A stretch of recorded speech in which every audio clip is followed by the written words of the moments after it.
Welcome to Electric Evolution with Liz Allan. This podcast is about the journey to a more sustainable future in order for us to be able to do our bit to achieve net zero. I'll be discussing a variety of topics with experts in their field in order to educate and increase our knowledge of clean energy, electric vehicles and the electric vehicle infrastructure.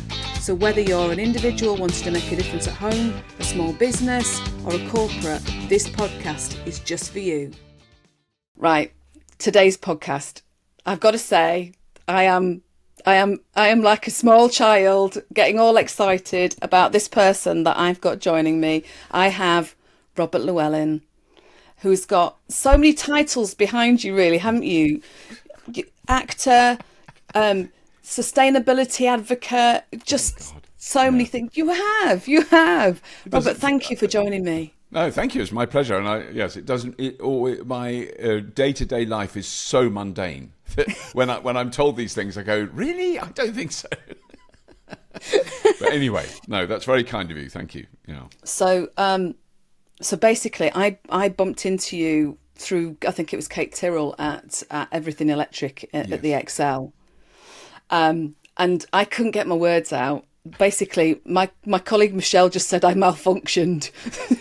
Because I just stood there going, I knew what I wanted to say, but my mouth wasn't working. Yeah. So it was brilliant. And actually to get you on here is absolutely amazing. So I'm going to do a bit, I said to you before we start recording, I'm going to be a bit of a fangirl to start off with. I'm going to ask you some questions about your career and where you started, because we are in this house, and this is me and my husband and my 18-year-old are the biggest fans of Red Dwarf. Right. And just, and that was one of the things we were talking about, wasn't it, when I met you? Yeah. You were writing in Red Dwarf, you presented Scrapheap Challenge. The biggest thing that is, for us at the moment, Fully Charged and the kind of the numbers of people that you've got subscribed to your YouTube channel and all of the things that you're actually doing with all the Fully Charged live shows is just amazing. So, but let's kind of go right back to the start. So you were saying to me, you were born in Northampton. Give me some of this background of yours, will you? Okay, well, born in the middle of three children. I've got an elder brother and a younger sister. My dad was in the RAF during the war and for a chunk afterwards. I don't remember him being in it, but it was up to around when I was born. And then he was a bank manager, so very, very normal middle-class family. And then we lived in West Oxfordshire that's where we lived. And I went to school in Witney. And then I was thrown out of school. I was a bad boy. I was a really, really good boy until I was about 14 and a half. So I was really hardworking, towed the line, was very obedient, but I was never good at sport, and that caused problems. I wasn't good at sport. I wasn't good, but also I didn't enjoy it. And that was, for boys, that's a kind of critically important thing. And if you don't enjoy it, then, so I got in a lot of, that was a really pivotal moment where I stood my ground. I refused to play rugby. I thought rugby was a vile game and I didn't want to play it. And I got punished. We got caned in the days that I went to school. God. That's how long ago it was. But eventually they gave. I won. That's, and I think that was terrible. Actually, now looking back, because I just said no, I'm not going to play, and I don't care what you do. I will never play rugby, and I never have played rugby again. And I was forced to run round the field while they were playing rugby, which for me was brilliant. I loved it. I was so happy. And then I came third in the inter-county cross-country championships of whatever year it was, the late 60s, early 70s, because I got really good at long-distance running. That's what I did. I was a tall, skinny kid. For a tall, skinny kid to play rugby just is not fair. You're a target, of the thuggy boys. But what that showed me was you could kick against authority and win. Mm-hmm. It was painful and unpleasant, and my dad. I mean, just to put the whole thing in context, my dad was a rugby obsessive. He absolutely loved it. Yeah. So it was really not popular from anyone's standards, and eventually I just was so badly behaved, caused so much trouble at school, had long hair, my headmaster, who was an ex-submarine captain from World War II with severe head injuries, and he really was an alcoholic, poor fellow. And he, about 2 years after I left school, he walked over to the pub, as he did every lunchtime, opened the door and fell flat down, and he was dead. He had a heart attack, and he wouldn't. Probably was in his mid to late 50s at the time.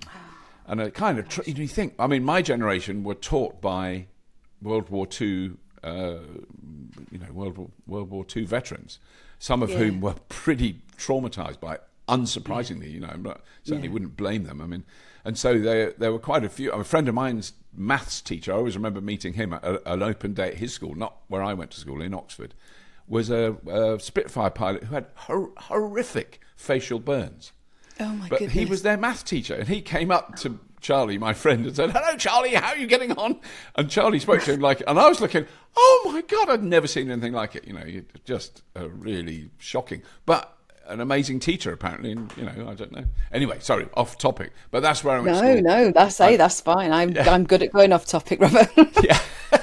But my parents were obviously absolutely devastated by this turn of events, and they made me get a job locally. We lived in a little village, so I worked in a chicken farm for about 6 months, which was pretty grim, like a battery hen farm.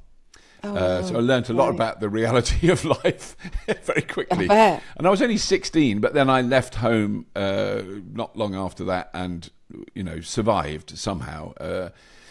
There's a lot. I've actually written a book about the first year I was away from home, because I got in a lot of trouble. I was an idiotic, but I was a young teenager. So that's basically what happened. And then around the time I was probably, how old had I been? I've got to count the years. 19.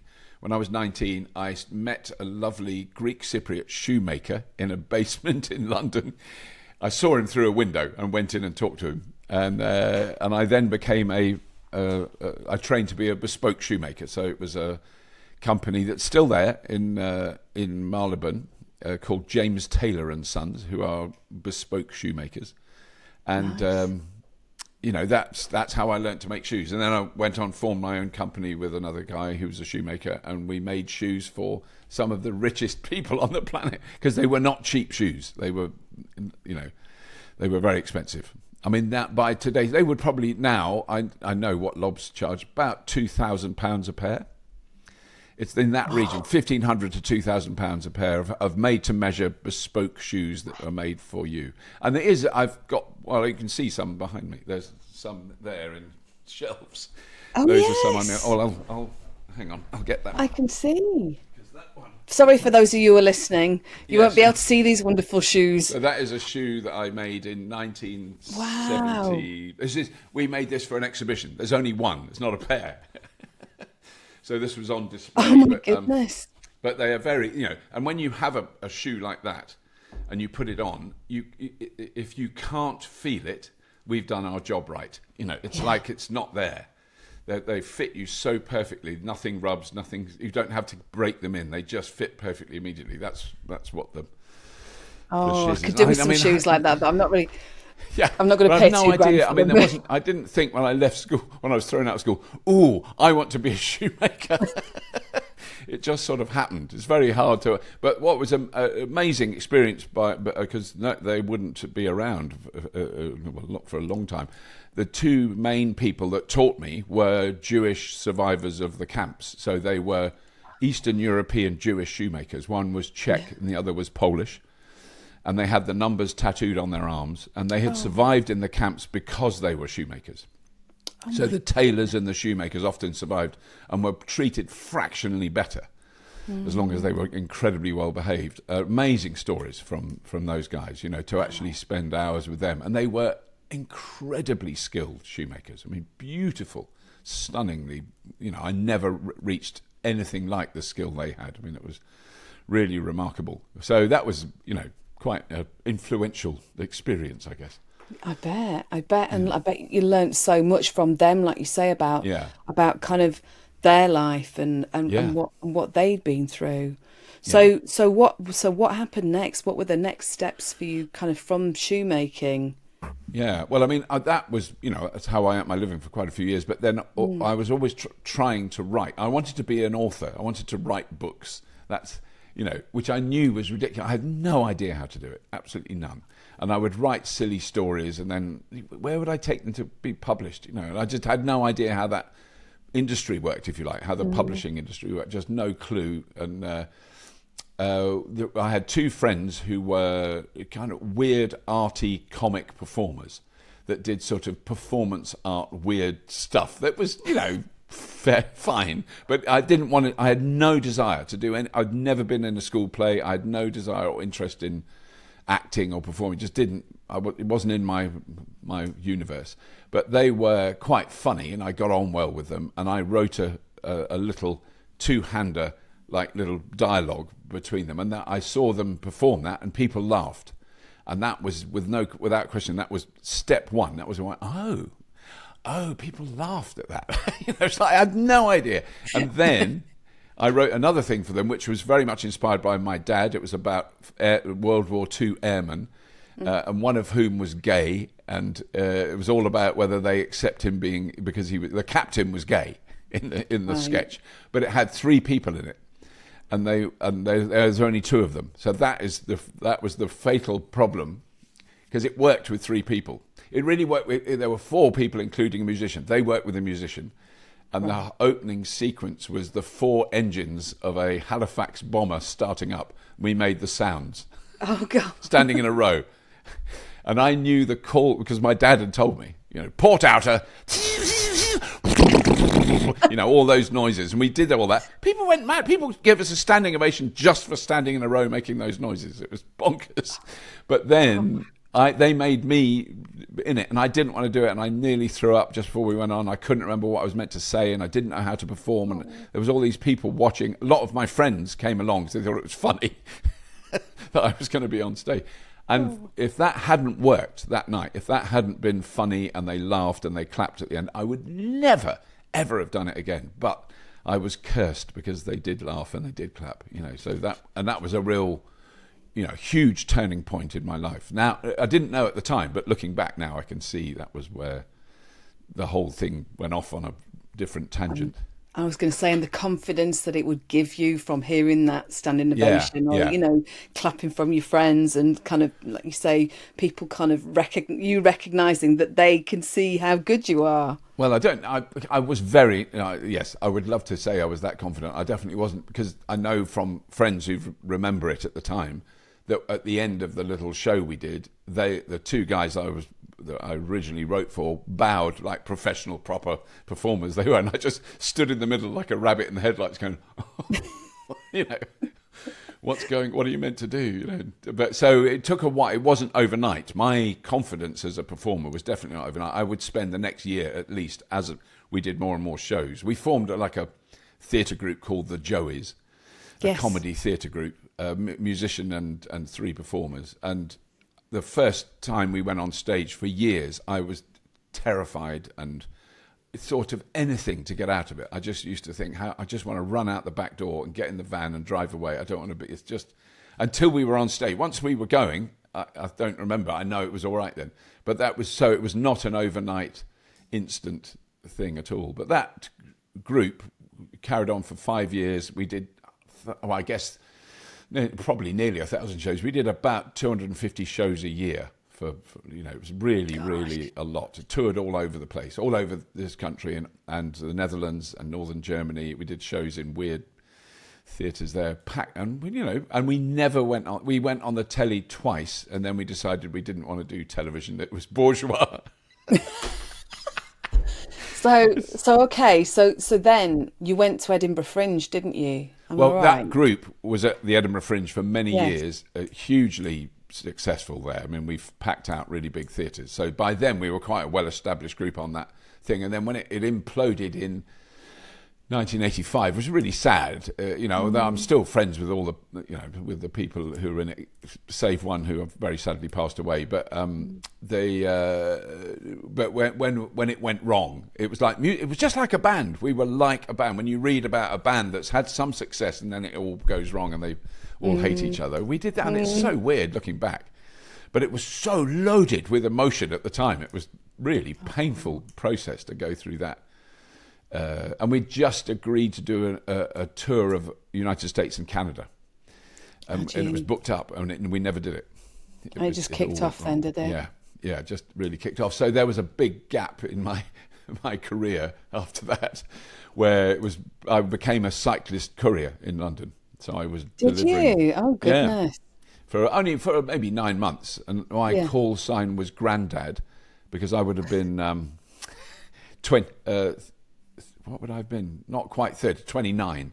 Oh my God! So you were Grandad. I was like 28 or 29, and the average age was 18. So that my call sign was Grandad. How rude! I know. But then, while that was going on, I went to America, stayed with some friends in. I'm trying to do this short as I can. Stayed with some friends that I knew from, in fact, from the Netherlands and London, American people. Stayed with them in Los Angeles, and they were special effects designers and prop makers in the movie industry, and they made RoboCop's right leg, where at one point there's a scene where his leg opens and a huge gun comes out. Yes, I remember that. Yeah, so they built that leg, and then while it was the most bizarre thing, I got there on a Thursday, and on the Friday night was the premiere of RoboCop at Mann's Chinese Theatre, and they had a spare ticket, so I went along with them to that, which was amazing. I'd never. It was mind-blowing, because I'd never seen anything like it in my life, and I think there probably were famous people there, but I didn't know any of them. I had no idea. But the film made me laugh. I thought it was very funny. And then I thought, I want to write a story about a robot, but that's not a killing machine. It's a yuppie that works it. So I wrote this play called Mammon, Robot Born of Woman. So that I was in America in 87. I wrote that play, and then in 1988, Edinburgh Fringe, that play opened. There's a whole other story behind it, but don't worry about it. It was two-hander, and it thankfully, because boy, did my life depend on it, it was a success. And the producer of Red Dwarf came to see it and said, "Do you want to be a robot in Red Dwarf?" And I think my initial response was, "No, I'm much too busy." What a pillock. Okay. I do want to go back to that meeting and just hit myself and go, "Shut up and just say yes, you idiot." But anyway, I did. He talked me into it, and so I did meet the writers of Red Dwarf, and then the rest is Red Dwarf history. But that's that. So the robot that I played, his voice was like mine when he spoke, but you could hear his computational artificial intelligence thoughts, and that was sort of in a rubbish soft American accent, which became Crichton. So in that play, he would go, engage lie mode, almost on that level. It was a lot of those. It wasn't quite Red Dwarf, but I didn't have makeup on. I wore a suit. I was a robo yuppie, not a robo cop. You didn't have a big gun coming out your leg then. There was no guns anywhere at all. I did copulate with a desk at one point when when my creator loaded up some sexuality software, which didn't quite work. Oh my God! Oh my goodness! So yeah, that was how I ended up there.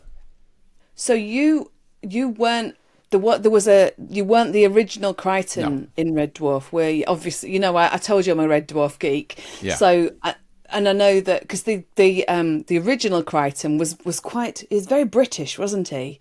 Yes. So David Ross, really lovely actor, who did one episode, and very sensibly said he didn't want to do any more, which any sensible person would say. And I was slightly concerned when I met him that he might be upset that I stole his part. He was so grateful. He gave me a hug. He said, "I'd never wanted to do that again." He was the voice of Talkie Toaster in later episodes. Oh, was he? Yeah. So he came back onto the show. Such a sweet man. But so he played Crichton in one episode in series 2, and then Rob and Doug, the writers, had a row about Rob didn't want a robot because everyone has a robot, and Doug did, and then thankfully for me, Doug won. But actually, once I was doing it, Rob was incredibly supportive and very funny about it, So, you've just been brilliant in that. I love all the characters. It just makes it. I said to you when we met in London, every night, we kind of it's one of those shows that we kind of go, oh, we've got a bit of half hour now. We need to kind of go to bed on a high note, and let's just watch one episode of Red Dwarf, because actually you kind of end up chuckling through it, and it's just light-hearted and silly and just brilliant. Love it. Well, last weekend, Craig repeated his phrase that he loves, which was, series 1 and 2 of Red Dwarf were brilliant until I joined and ruined it. Cheeky bugger. He still says it. Still says it 35 years later. And do you still get on as a team then? Yeah. I mean, that's the real joy, is that we did have a long gap. I think 9 years we didn't make it. And so for then it became a show I used to do. You know, I didn't think about it. And then when we started again, when we started working, I really appreciated. I mean, we'd all seen each other in that period now and then, but not as often. And when we all got back together, I went, oh, these are my mates. You know, we've spent so long together and we've laughed so much. And the in-jokes are unimaginably stupid and immature for 4 grown men. It is quite weird. So we are very close and we get on very well. And I love the fact that it's a genuine ensemble piece. You know, that you know, in a sense, Craig is like the best known out of all of us. And he does not play that when we're all together. We're all the same. You know, it's a very egalitarian thing. And you'll see, I've seen numerous times where I'll be offset with one of the other 4 of us, and there's a gag that really lands well and we can hear the laughs, then that we are just, you know, it's like we've done it. You know, it's very much a group thing. So I've seen Chris, when Dan said a line, got a huge laugh, Chris went, yes, like that. And we weren't even in the scene. But, you know, that support is absolutely mutual all around the thing, which is really good. I mean, it's a wonderful, real kind of privilege to be involved in something like that that's lasted that long, which is really unusual in television for something to go on as long as we do. And, you know, we're now doing more, which is bonkers. I'm much too old to be covered in rubber, but, you know. That's... I don't know. I could. That could be a whole other podcast. Yeah, I can honestly say that I would pay money not to be covered in rubber in an unusually, in an older gentleman experience. I can't imagine anything worse. It does not appeal. I've definitely had that hammered out of me, you know. So anyway, but you know, it is enormous fun to do, and we love the scripts. You know, when we read, so I know the date that we're all getting together to read the scripts, and I'm really looking forward to it, because that's the equivalent for us of you seeing a new series. You know, when you first see it. Yeah. So I have no idea what we're going to be doing, but I'll look forward to seeing that. So in that time between, you said there was a 9-year gap, didn't you? Was that when you started looking at? Was that when you started putting together Fully Charged? Oh no. So this is going way back to the 90s. So it's when I started Scrapheap Challenge. So they overlapped. So I did 1 year, I think 1998. I did the last of the BBC series of Red Dwarf and the first series of Scrapheap Challenge. So that and I was so lucky to do that, because that doesn't happen in telly either, to actually have another job immediately. That, again, with the first series of Scrapheap Challenge, we didn't think we'd ever do another one. It was really an experiment that Channel 4 did, and it went down so well that we then did it non-stop for the next 10 years, which was, you know, again, very unexpected. Yeah, we did. Wow. We did thousands of episodes, and I mean, in that kind of middle period, so 2001 to 5, I think we made them in the United States. So we did, and that has a really strong connection with Fully Charged. So I was in California for probably half the year, which was really difficult with small children. It was not an easy time, but I would be away for like 6 weeks, come back for 4, go back for 6. You know, so it wasn't like away for 6 months in a go. But but still a long time. Still really hard, yeah. But I mean, amazing. So I learnt a lot about. That's where I first heard. You know, this is early 2000s in California, was where what we now know of as the electric vehicle, re-emergence. That's where it was cooking. And I met quite a few engineers there during making those shows who were doing the weirdest jobs. You know, I say, where do you work? And they work for computer companies, but they're working out battery management systems for electric cars. And I can't tell you how naff and uninteresting it sounded. I was not like, oh my God, that's amazing. I was going, oh God. Oh, boring. We're working on electric drive trains. Why? Oh, God. Because there was sound engineer, one of the sound engineers on the show had American muscle car aficionados will appreciate this, but I've got to remember the exact thing. It was a 1968 bottle green fastback Ford Mustang. Way. And it was the most hopeless car to go around a corner in, but going straight was really good. And most American roads are straight. But that's what I was driving and thinking this is the coolest thing in the whole universe. And so it emerged slowly out of that. The Toyota Prius, for example, was not available here. I first went in one in America, not even knowing what it was, and I was intrigued by that. I went, why are they doing that? Why have they put an electric motor on a petrol? What?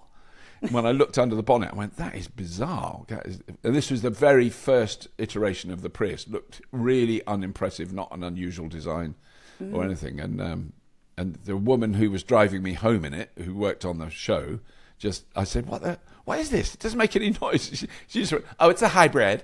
Like I'd know what that meant. It meant nothing. Absolutely, it was meaningless. But anyway, that sparked an interest, I think. Mm-hmm. So what were the next steps? And was it actually was Fully Charged born on YouTube then? Oh yeah, very much so. So what happened? There was one step in between Scrapheap Challenge and Fully Charged, which was a show I did on YouTube called Carpool, where I gave people a lift in a car, and talked to them. And it was really but not a structured interview at all. But because we were both sitting looking forwards, particularly for men, it's much easier for men to for one man to talk to another man when he's in a car.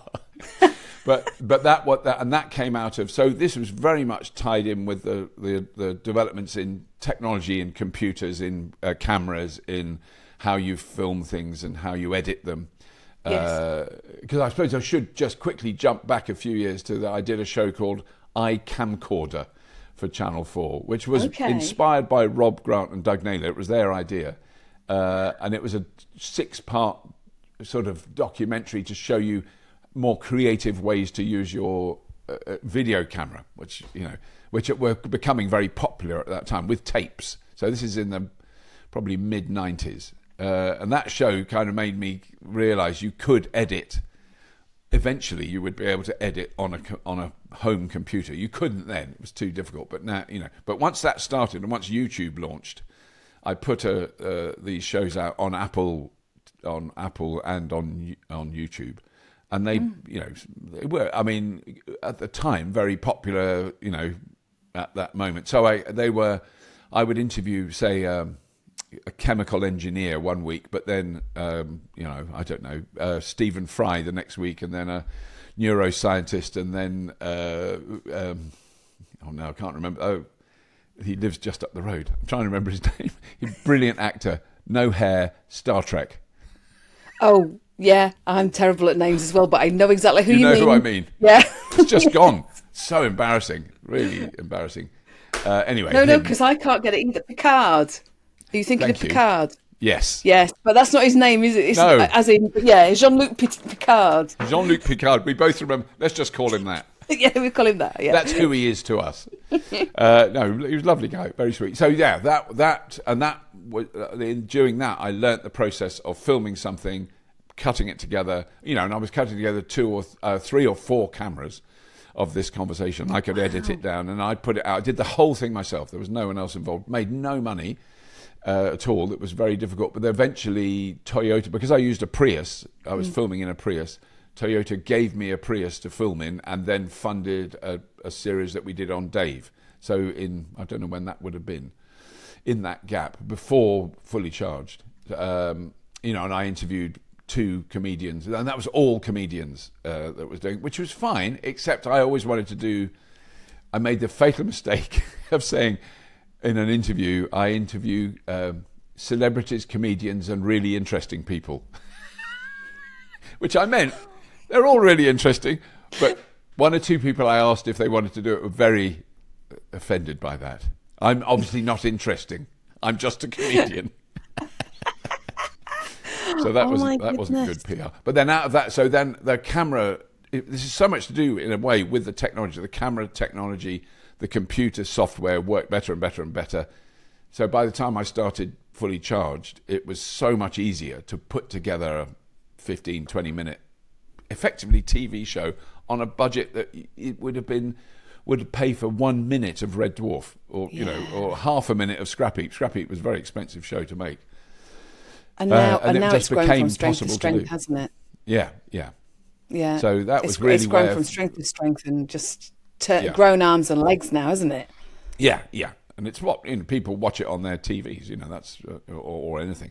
But I mean, I think that was, it was an experiment. Fully charged I just thought, well, I'll try this, but I don't know if anyone will watch it. And to date, even that first pilot it's only had 5,000 views, and at the time it went out, it may have had 2,000 when it first was released. So it was a very modest start, and it built very, very long and slowly.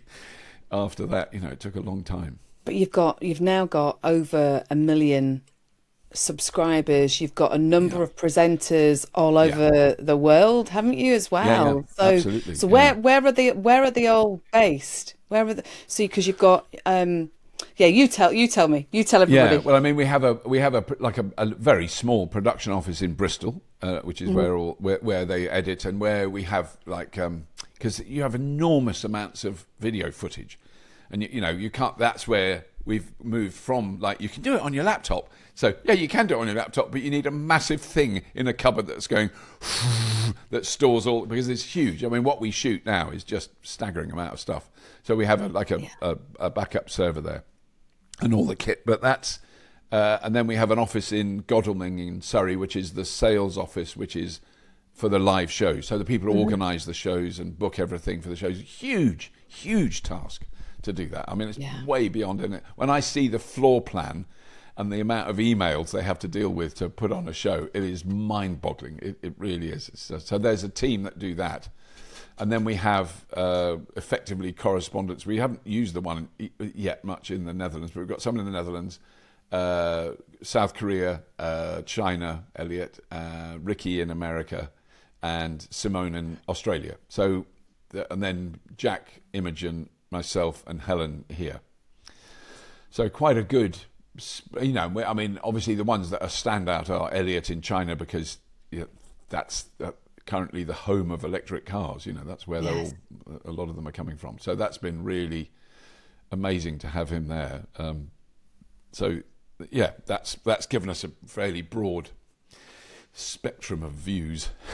It's amazing the stuff that you're doing, and also you're not just looking, you're not just looking at cars now. No. And I was really interested about kind of when you started introducing everything electric, and we looked at your house. We looked. I feel like I was there. And actually that view into what you were doing at home to be more sustainable was just amazing. I've watched it 2 or 3 times actually, and I've watched it once with my husband, because we were going. I was writing things as you were saying about stuff. I'm writing them down with TPO boilers and all this kind of stuff, because you've done so much at home, haven't you? It has been, it's been a long, slow process, but yeah, we have. I mean, we were lucky in the sense that we've lived here now 32 years in the same house. Okay. So and when we bought it, it genuinely was a kind of derelict shed. Would be a fairly. That's why we bought it, because it was cheap. It wasn't an expensive house to buy. So we were very lucky to find it. And my wife, who's Australian, said, I want to live in a wooden house on a hill that's not joined to anyone else's house. Which I said, that's Australia. We don't have houses like that.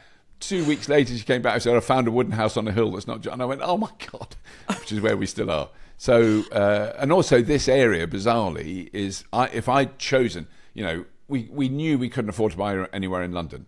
But that was, which has only got worse since then. 32 years ago, it was bad then. We didn't have any money, but we found this place. But I would not have come to this area, because this is where my family are from.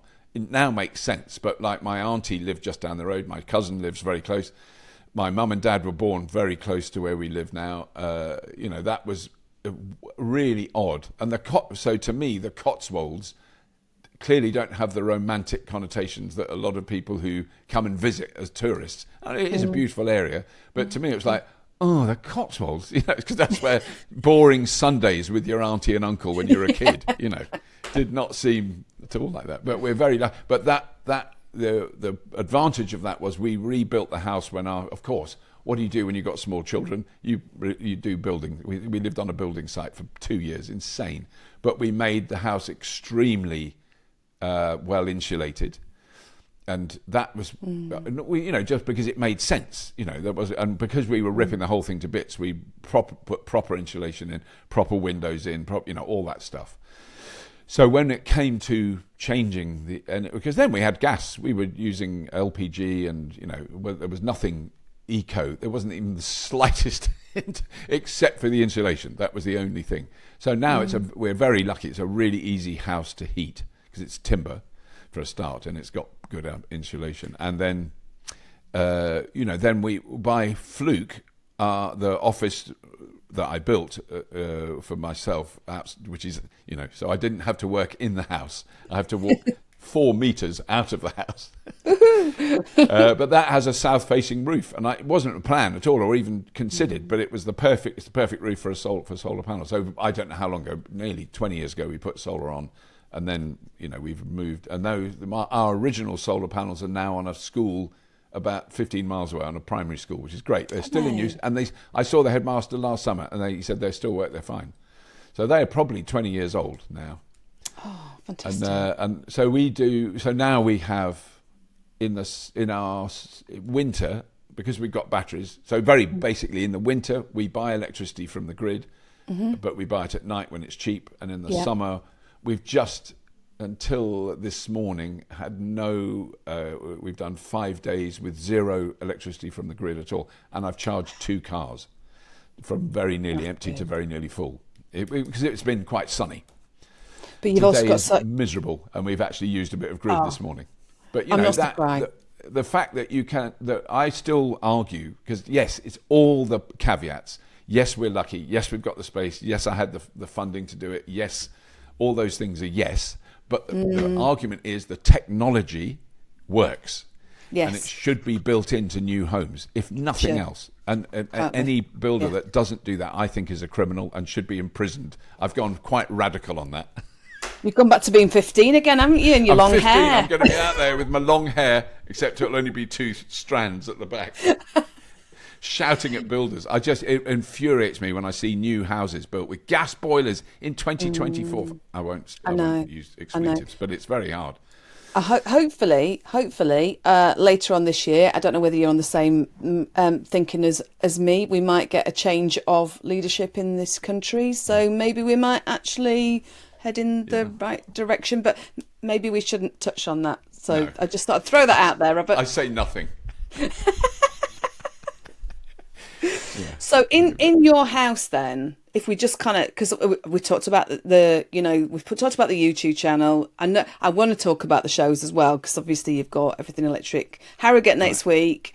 Yeah. But like, I just want to talk a little bit, because for people who are listening and watching who haven't had a opportunity to kind of, because we've been lucky. We've got a battery, and we've got solar panels, and we've got a Zappi, and then we got our first EV. Everybody said we did it the wrong way round, but it worked for us. I don't think there is a right way round. Yeah. No, exactly, and actually it's worked really well, and we are lucky that we've had that. But for yourselves, just you've got your boiler, haven't you? You've got your solar panels. You've got solar panels in your garden as well. We haven't got a garden that's that big, so we couldn't put them in the garden. Yeah. But what other things have you actually had? Well, I mean, the Mixergy water tank was a revelation. That was an extraordinary. Okay. It was just a electric hot water tank. You go, well, that's about as interesting as my left foot, but it's really cleverly. It's just a new piece of technology using very traditional systems. I didn't even know this, but when you have an immersion tank that you heat with electricity, you heat from the bottom up. Yes. And heat rises, so you've got to heat the whole tank to get warm water. This heats from the top down. So only if you can set it so it literally heats one slice of water at the top of the tank that uses tiny amount of electricity, and that's enough for me to have a shower, or for us to do the washing machine and all the washing up, and that's enough. And if people come and stay, I can do the whole tank. When my kids are here, the amount of laundry and washing that goes on is just off the scale when they visit.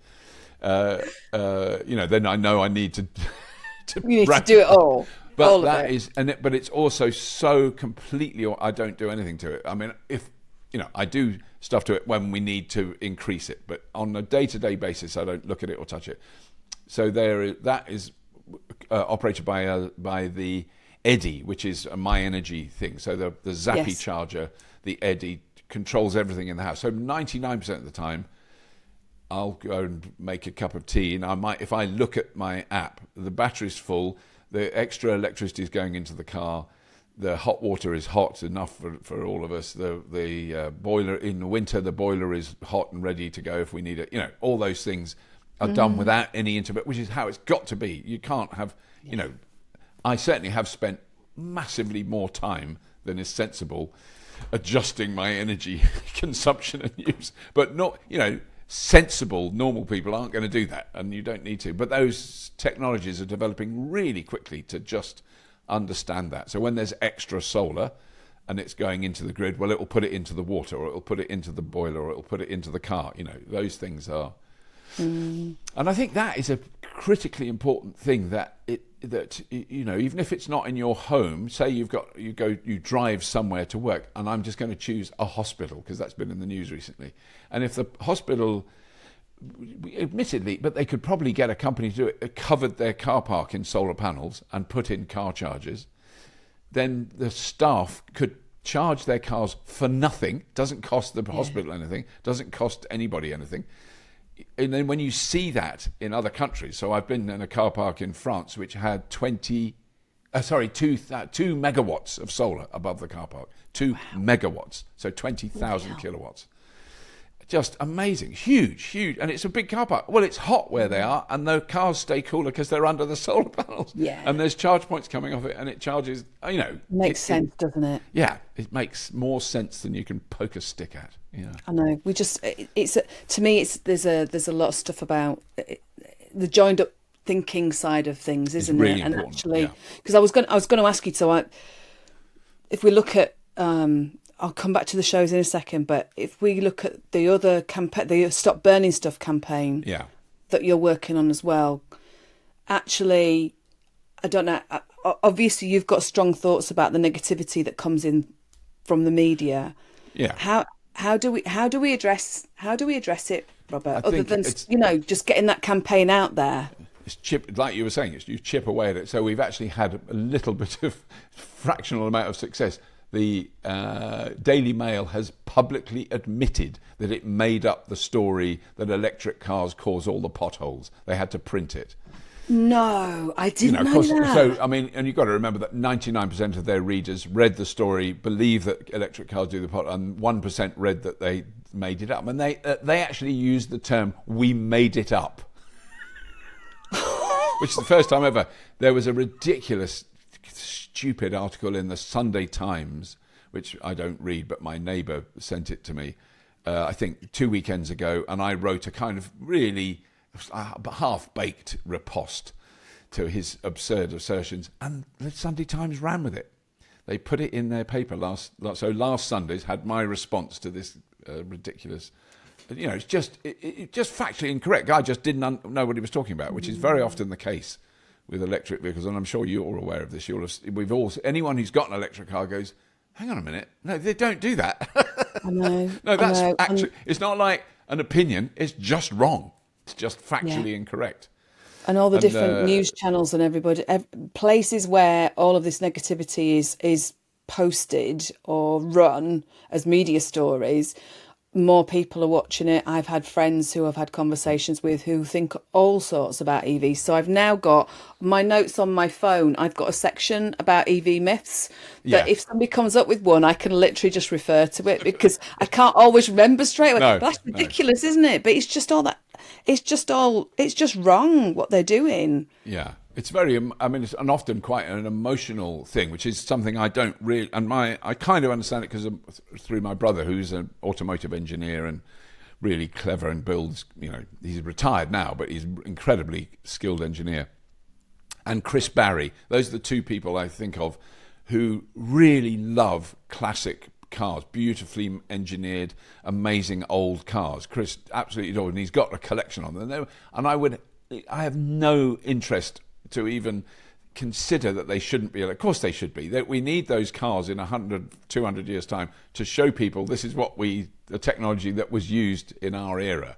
They've got to be preserved and maintained. But I just think we need, let's go with 20 million less diesel cars on the road. Would be a let's step do in the that. right direction. We don't need them for historical for stories, but there is an emotional thing that I kind of try and ignore or rise above from. The large predominance is men who really who identify and feel they are identified by the car they drive, which I've always found a bit mysterious. Because I know if I got out, well, I've experienced it when we've been loaned flashy sports cars, the BMW i8 with kind of ridiculous doors that go up, and you stop at motorway services and there's a family with their kids over there, and you get in this car and then these doors come and an old man gets out. They don't think you're cool. They think you're an absolute tosspot. And they're right. It's kind of embarrassing. That's what a car says about you. So I think that's important that I always want to explain to men that you're probably not being viewed in the way that you think. When you get out of your £150,000 sports car, people go, what an absolute plonker. Exactly. They're probably just kind of sniggering, kind of without looking out there, Yeah. That person needs to kind of get a life. But we do. I mean, I think it's really important. It's quite a short point, but I can't now remember the organisation, but anyway, it's been assessed that the global demand for oil dropped in 2023 for the first time ever. That it wasn't connected with an oil crisis, a war, an economic, an economic turmoil. It was to do with people not buying it. So there's 280 million estimated electric mopeds and scooters on the roads of the world, mostly in Asia. And there's about 150 million electric vehicles of all types, cars, trucks, buses, vans. And they don't burn petrol or diesel. And that has resulted in a 1% drop. But a 1% drop is hundreds of thousands of barrels a day are not being burnt and are not being bought and are not being paid for. And I think that's rung alarm bells in various boardrooms of Gazprom, Saudi Aramco, Shell, Exxon, definitely, BP, all those people. And they've gone, hang on a minute. So what do? You ramp up the negative lobbying and stories that I have the advantage of having enough experience in printed media to know because I've got friends who are old school journalists for newspapers. They'll get 400 or 500 news stories, PR president. I get them. I will have 10 in my inbox when we finish this. From PR companies all over the world. And the ones I get are all about batteries and solar farms and new electric cars. But a journalist at the Daily Mail will get those from the oil industry, saying about how all these electric cars are burning down car parks, or they're crushing bridges, or they're causing potholes. And it isn't one or two. We're talking hundreds every day, guaranteed, will flood into those news outlets. And you cut and paste, put them in your newspaper, and people read it. And that is happening. And their estimated annual budget for the global PR connected to the oil industry is about $10 billion a year. They will fight and fight in the most disgraceful, ugly way. And if you're unfortunate enough to be opposed to their activities and you live in somewhere like the Niger Delta or in Iraq, they just kill you. So I want to portray the oil industry as the most evil. I'm not going to use any rude words. People, we need to be reminded all the time when people talk about mining cobalt and children mining cobalt. absolutely disgraceful, absolutely unforgivable. It doesn't matter what's going on, but we all use cobalt in so many things. That my phone has more cobalt in it per kilogram than my electric car. So we're all culpable. It doesn't matter who you are or what you're doing. But we also need to remember the damage that the oil industry has done, which we're all absolutely responsible for. We all benefit from burning fossil fuel to this day. And the only thing we can do is try slowly, on an individual level, to burn less of it. That's all we can do. Yeah, and I do like the stop BS, stop burning stuff. Yeah. But it was stop burning stuff. But I liked the BS thinking what the BS was. Yeah. Well, I think it was those. There was a few I can't say the word revelatory moments. Revelatory moments I've had since I've had an electric car. I mean, one of the early ones, driving a Nissan Leaf from here, that I knew I'd charged it with solar panels in the summer, and on a very crude level, because that was still on a 3-pin socket in my garage before there were car chargers. It was 2011, I guess, and I drove to an acquaintance's house in Dorset that has a water mill that he converted to generate electricity. So I drove on solar to get to him because it was a Nissan Leaf. I only just made it. It's only about 70 miles away. And I charged it with him all day and talked to him and made a little episode about it, and then drove back on power generated by water, by rain. And I'd never done anything like that. And I think 10 years previously to that would be impossible. Actually impossible. And what it said to me was, you can do the things that we do that are part of our life without burning anything. It is possible. It's incredibly difficult. It's a massive challenge, but it's not impossible. And that's really what keeps me going in my latter years. That that we can stop burning stuff. And I think if you look at the human race, you zoom out until the Earth's a little blue dot, and you go, what have humans done since the day they kind of stood up? They've burnt stuff for really good reasons. You burn a bit of wood and you can cook meat, and then you burn a bit more, and then you clear the ground with a fire and all. And we've done it for hundreds of thousands of years, and we've now reached a point which is really, I think, we have to step through to get to continue as the human race, where we don't burn stuff, where we use the same stuff again and again and again. Which we can do, which is very difficult to do with diesel and petrol. Recycling, there's not a lot of diesel recycling installations in the world. Funny that, isn't it? Yeah, Funny don't know why not. So what you've just been saying, so I just want to ask a couple of quick questions. Sure. And one of them's from my husband. So I said to you before we started recording, Richard Allan, Professor Richard Allan, he was actually, and this relates to what you've just said. So he was asking, when did you first start thinking about sustainability, and why was it? You've kind of answered a lot of that anyway. Yeah, I mean, I'm of the generation that experienced the 1972 oil crisis, and that definitely left a mark on me. So, and I wasn't affected by it. I mean, I was young and didn't care.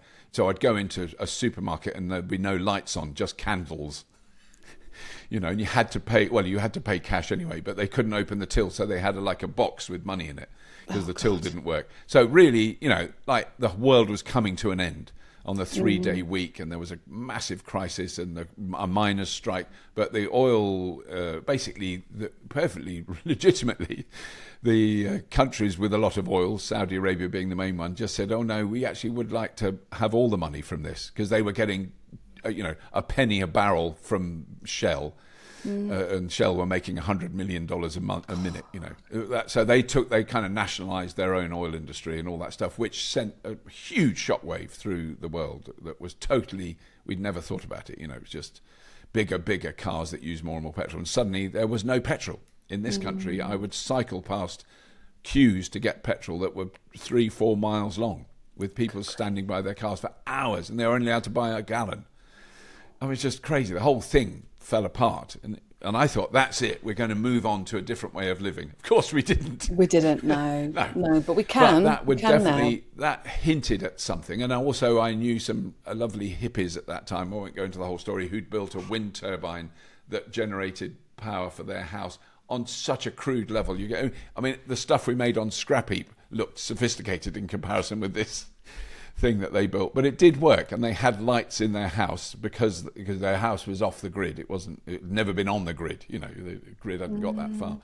So those things stayed with me, although I didn't do anything with it. But it was definitely in my consciousness before I really started to understand what was going on in California with air pollution and the pollution from combustion engine vehicles. And that's really the way I kind of discovered it. Was not so much CO2 and climate change and global warming and whatever. It was that I just read this paper when I was in Los Angeles of the IQ tests of kids that lived next to a 12-lane freeway. The school was right next to a 12-lane freeway, so 6 one way, 6 the other, in the middle of Los Angeles, where an estimated 1.5 million cars passed them every day, and their IQ was lower than the kids who lived up the mountain where the air was fresh, who weren't rich kids. This was the thing, it was just a different neighborhood. And their IQ, the kids who were up there were higher. And when that story, and all the kids in that poor school got asthma and had breathing difficulties and all those things, and the old people's home near a big highway, what happened to them? They all died, much younger than the old people's home up the hill. Air pollution is horrendous from internal combustion, still to this day. It's much better than it was, but it was toxic.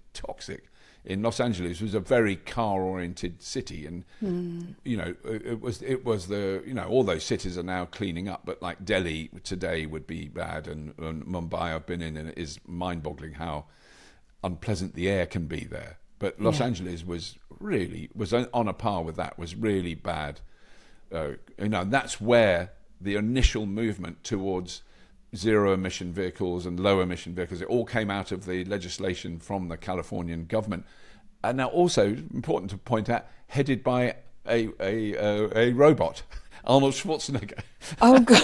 So he was the governator, and he was really, really hardcore and he fought the car companies, who fought with brutal ferocity to stop this legislation. The oil industry bribed and bullied and lied and cheated and did everything they could to hold back this legislation. And not just Schwarzenegger, but you've got to hand it to him. He was a major part of it.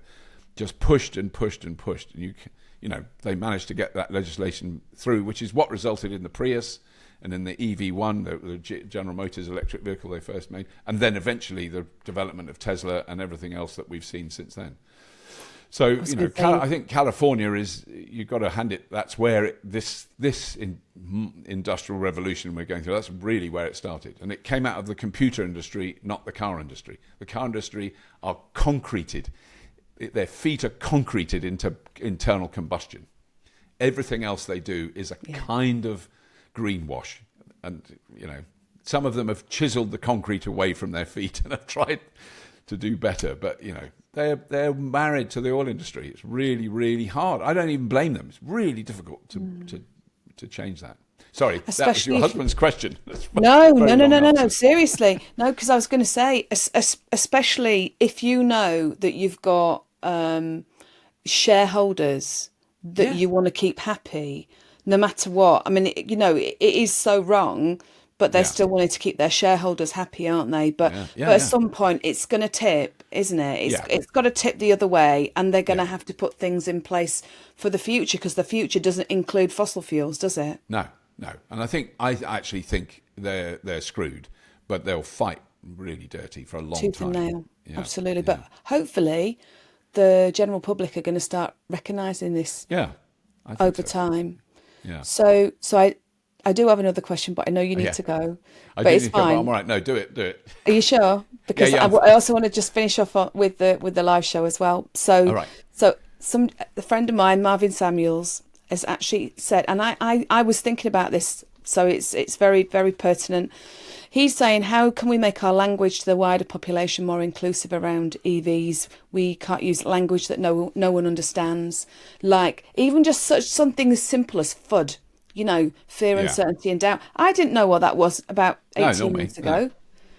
So how can we, what can we do? So obviously, like I say, going back, we can talk about stop burning stuff, but it is some of it, that language, even the way we talk about car charging and things like that, level 1, level 2. Yeah. What do you think we can do to actually sort of change that language to be more inclusive, to actually use words that people understand? Yes, it is such a difficult. I've spent 14 years trying to work it out. It is really hard to know.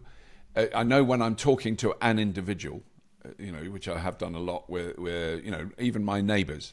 And they go, well, there's no chargers. And I say, well, you've got a house with a drive, so you don't need chargers. And they go, well, yeah, but what if I go on a long drive? I say, well, when did you last go on a long drive? And in some cases, they never have. Yeah. But they're worried that they might. But then I said, then you use public chargers. And I mean, the public chargers, we just passed 60,000 the other day, 60,000 publicly available chargers in the UK. So it's so much better than it was when I first started driving them. But to simplify that is critically important, and that is the big stumbling block, I think, and we have mentioned this, that the way a charging company, I can't think of a precedent for it. I can't think of another industry that has done what they've done, and I want to support the charging companies. They're not all the same, and some of them are better than others, but I don't want to join a club. I don't want to join an app. I don't want to do anything. I want to buy electricity like I buy a tin of peas in the supermarket. I don't have to join Bachelors as a company that produces tin peas. I don't have to have anything to do with them. I don't have to have the Bachelors app to be able to buy that. I don't care about the company that runs the chargers. Shut up, go away, leave me alone. You're boring. Supply a 100% reliable, reasonably priced charger, and I won't hate you, because at the moment I hate you actively. Oh God! So which is very difficult, because we have lovely charging companies that come to the show. I don't hate them, but I want, that is not an unreasonable demand. It's not unreasonable to say, if you went into a shop and you want to buy a packet of crisps, and they go, well, if you download the app, you get 3 packets of crisps a month. But I don't want any more crisps. I want 1 packet now, and I'll never buy another one. That's that to me is capitalism, and this is a weird freak form of capitalism, because they want your data because they can sell your data. Screw you, you're not having my data. I just want to buy some electricity, and if you won't sell it to me, simply I'll go somewhere else. And we're now, thankfully, in a place where that is possible. So that's what I tell people. If you have to go to a charger and it says download the app, just leave. And go to the other one up the road. I'll tell you where it is, where you just tap your card on it and it goes beep and your car charges. And you have to pay. And at the moment, it's overpriced to an obscene amount, but that will rectify the more competition there is. So that is infuriating, and it is complicated to explain that to people. And of course, it's intimidating. Classic example, we were in Bristol filming a car at a charger, and a woman walked past and she said, I wish I could use those chargers. My car can't use them. And we sort of stopped filming. She just interrupted us, and I went, "Oh, what car have you got?" And I can't remember what it was. It was like, I'll say it was I don't, because it does annoy. It's slightly critical of the car dealerships. It was Car X. Yeah, right. Which you could rapid charge, but anyway. So I went to see her car, opened the charge port, and I pulled the little thing out for the CCS connector. And she almost burst into tears. No one had told her that. She'd had this car a week, and she'd bought it from a dealership, and they hadn't shown her that. Yeah. The morons that worked at that car dealership she agreed afterwards. I spoke to her. They tried to sell her a diesel. Don't get the electric one. Get the diesel. I had that last year, Robert. Oh. Exactly the same. Oh, diesel. Oh, yeah. This is a salesperson saying to me, female salesperson saying to me, oh, well, I prefer petrol or diesel, really. Yeah. And I'm like, how are you ever going to sell? What is the incentive for you to actually sell this to me? There isn't any. It is horrendous. There was a great example. I get to see weird bits of the industry just because of my weird job. I've done 2 talks for Renault in this country, Renault UK, to their dealership, not to the public, to their dealers. So the people all over the country, they come to a big conference and they all have posh lunch and they have nice, goodie bags and all that. And I had to do a talk. It's the only time I've talked to a big audience where two of the people were asleep and I couldn't wake them up, even with jokes and loud noises. They just slept through the whole thing. That's how interested they were. But what was revealed there was this amazing dealership outside Edinburgh, Renault dealership. The guy, this is 10 years ago, 8 years ago. The guy who owned it drove a Renault Zoe. He loved it. He thought it was brilliant. He got a charger at home. He put in chargers at their showroom. He was pushing and pushing, and he's going, they'd come in and go, we want to buy the new. He said, have a go in the electric one first. So he'd sold something like 900 the previous year, Renault Zoes. This is a long time ago. And there was a dealership in, I think, Luton, where the guy thought that electric cars were a fascist conspiracy. He never sold one. And they're both Renault dealerships. They would look the same to us going past them. I know. But that's the difference. And to convince them that, anyway. Yeah, but I think you're right. There's a lot of barriers.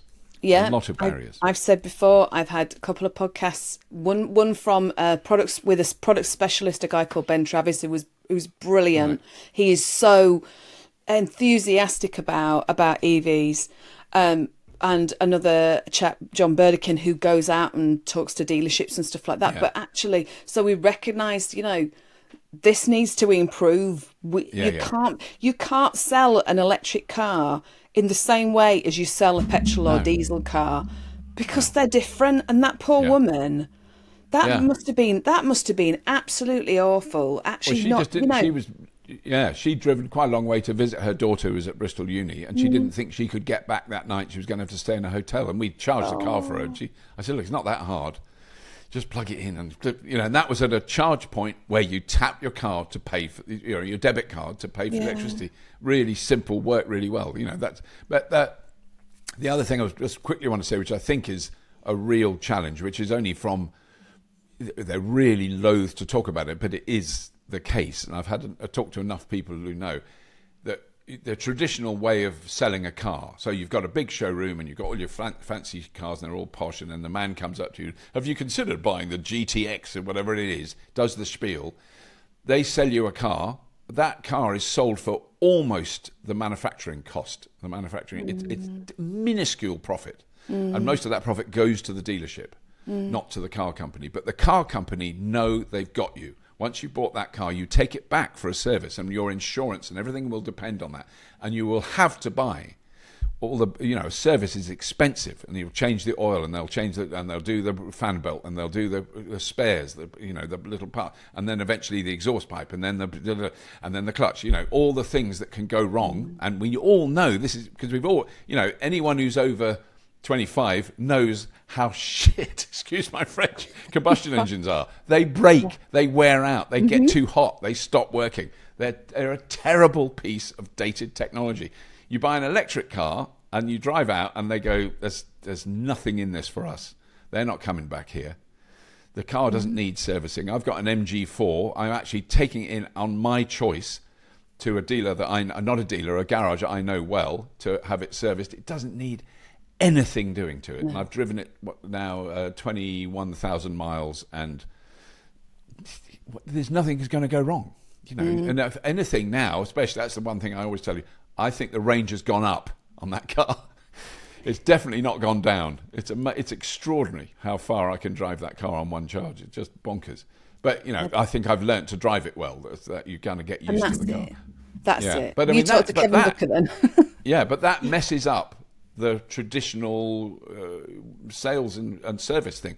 Electric cars don't need servicing. You've got to make sure steering, brakes, suspension, lights, all those things. But that's not the expensive bit of servicing combustion cars. It's maintaining the engine and the oil changes and all that. I mean, I'd forgotten really, because I haven't done it for so long, how much hassle that is. But my son has a combustion car. He's got a petrol car because he can't afford an electric one. And he's very angry because my daughter snaffled my old Nissan Leaf. So she drives that. And it's totally unfair, and she's obviously the favourite child. I suppose. Oh God, as they do. But he's had that car, and it's not terribly old. I don't know, it's probably 5-6 years old. He's looked after it, but it cost, I don't know what it was, like 850 quid to take it in for a service. Well, that is like unbelievable. And of course, I used to spend that all the time on petrol cars. I've forgotten what it was like. That's we had ignored, and people only see the purchase price. They do. And it's what. So the other thing you've got to push is total cost, or total That's cost it. of ownership. Because I say total ownership cost, that's not the right way around. It's the total cost of ownership. But that is, there's no arguing. It's cheaper. An electric car is cheaper. Even an expensive one is cheaper. But so, you've just said that's TCO. That again is another. People don't understand what total cost of ownership is, do they? We've got to start dumbing this down a bit and explaining it in a way that people. I'm not trying to say people are thick. I'm really not trying to say that. But they're not interested. Why should they be? I don't blame anyone who doesn't. It's just a when car. people say, "Oh, I don't know anything about cars," I went, "Well, you're sensible and intelligent. Why do you need to know anything about? You shouldn't know anything about. It's not anyone's duty to know all this stuff. I mean, and the other one is which I think is the big lie that the fossil fuel industry have managed to pull off very cleverly, is the idea of a carbon footprint, of an individual carbon footprint. That notion comes out of the fossil fuel industry. It's our fault that we're trapped into using their fuel. Well, no, it's not. It's your fault for pushing it and for making sure there was no alternative. And you should pay for the externalities. But the other one is tailpipe emissions. That's the one I think I always try and argue that there's an enormous cost and environmental impact journey between the oil well, wherever it is in the world, and your fuel tank. And and so what you're doing is you're in your garden with a massive bonfire, and you're throwing tires on it, and you're measuring the smoke from one stick at the edge. It's a lie. It's a con, and they've got away with it for years. Plus, in this country, beautifully, this is my last gripe, is we buy hydrocarbons, so we buy liquid fuel in litres. Everybody knows how much a litre of petrol or diesel costs. It's up there in a big sign. And then we measure the efficiency of the car in miles per gallon still. Brilliantly done. So no one's got a clue how much it costs to drive their car. You have to have a calculator to work it out. And it is the simple one. The other one you always worth having. Put it on your phone. Is the cheapest petrol car, the smallest with the most efficient engine, is about 11 to 15 pence a mile to drive it. Just the fuel, nothing to do with servicing or anything else. Just the fuel. And the cheapest, smallest electric car is under a penny a mile if you charge it with off-peak electricity. And it's just like, and that 15p is only one thing it's going to do. It's going to go up. If you hear the people who are involved, the geologists and the people who work for the oil industry who are warning now, and they're proper warnings, we've used all the easy stuff. We've already burnt all the stuff that's easy to get and cheap to get. Everything that we're trying to extract now around the world, like the North Sea stuff that they've just opened, that is going to be the most expensive fuel that anyone has ever extracted. It becomes uneconomic and people will stop doing it, which means there'll be a shortage, which means the price will go up. And that isn't me saying that with glee. I'm saying it with anxiety because I need to buy a lettuce at the supermarket and it comes on a diesel truck. Yes, currently. Come on, Tesco's, get some electric trucks. Yeah, let's get them all sorted. Let's move in that way. So last thing I wanted to just talk to you about was the live shows. So your live shows are massive now, aren't they? I mean, Some of them are very big. Yeah, it's. I kind of went to when it was called Fully Charged originally, a couple of years back, and I know you'd been going for quite a few years before that, hadn't you? Yeah. And now it's kind of everything electric. You've had the Excel in London. You've got Harrogate next week, which I know I heard from last year. It's quite a different vibe. It's because it's Yorkshire. Lovely, you see. Really lovely. It's so lovely, full of lovely Yorkshire people who are really nice. So lovely. Thanks. But you're in America, you're in Australia, aren't you? Yeah. What reach do you want for the live shows then? I mean, it is a kind of, it's become this unique beast that's just sort of grown organically. That there isn't any competition. Bizarrely, there's loads of car shows. They're much bigger than us, and they're much more money in them, and everybody does that. And there are, like, if you like, think something like Grand Designs Live. There's shows about your house and what you can do in your house, and there would be some crossover, and we're sort of in the middle of that. So we have a lot of stuff about cooking, your house, heating, your batteries in your house, all that stuff. We've got amazing experts that run non-company related information. So the kind of how to improve your house, and they're not trying to flog you this type of fully solar panels or these batteries. They're just explaining how that technology works and can work. And then test drives. I mean, we'll all know that if you let someone have a drive in an electric car, they generally come back going, even if they're skeptical beforehand, they come back going, oh my God, that was amazing. So we did, I know that we did 7,000 test drives in Sydney earlier this year, which was incredible. I mean, the logistics to make that possible is phenomenal, to have enough cars and the charging infrastructure and the organisation to get people. This is a constant stream of cars coming in and out of the hall. But because they're electric, we have them in the hall that we're in. It's part of the show. You could never ever have that anywhere else. Yeah, no, you could not do a test drive anywhere. I thought that exactly the same. I thought, cause I took out a Smart One, I think, right. And just going up, I'm just like, there's nowhere else that could happen. It's amazing. So those things, and I mean, that happens in Sydney, was a huge success. Vancouver is just wonderful, and I mean, they're like Vancouver really like Norway, and they are adopting electric cars very fast. All their electricity, 100% renewable. And that is mainly hydroelectric because they've got a huge amount of mountains and lakes and rivers. But it's also offshore wind, and they've got solar, and they've got everything. And they sell their electricity to the United States, their excess. They produce more than they can use. So they're very keen to have more electric vehicles there. But, every country is different. I mean, we're hoping we can do, in the next few years, we're certainly bizarrely a lot of interest from other cities in Australia. So there's this weird competition between, I'm aware of it because of my wife, but, between Brisbane, Melbourne and Sydney. And if Sydney's got something, then Brisbane wants it. And then if Brisbane gets it, Melbourne wants it. So we're in a very lucky position that other cities want us to go there. Same in Canada. So Toronto is looking quite possible. So in the distant future, I think there's talk about doing up to 10 shows a year. I'm not going to go to all of them. I'm too old. No. But they would be run by a group that live in that area, and that's how there's people in Canada that work with us, people in Australia, people in the Netherlands that do the Amsterdam shows. So that makes it much more possible. And I think it's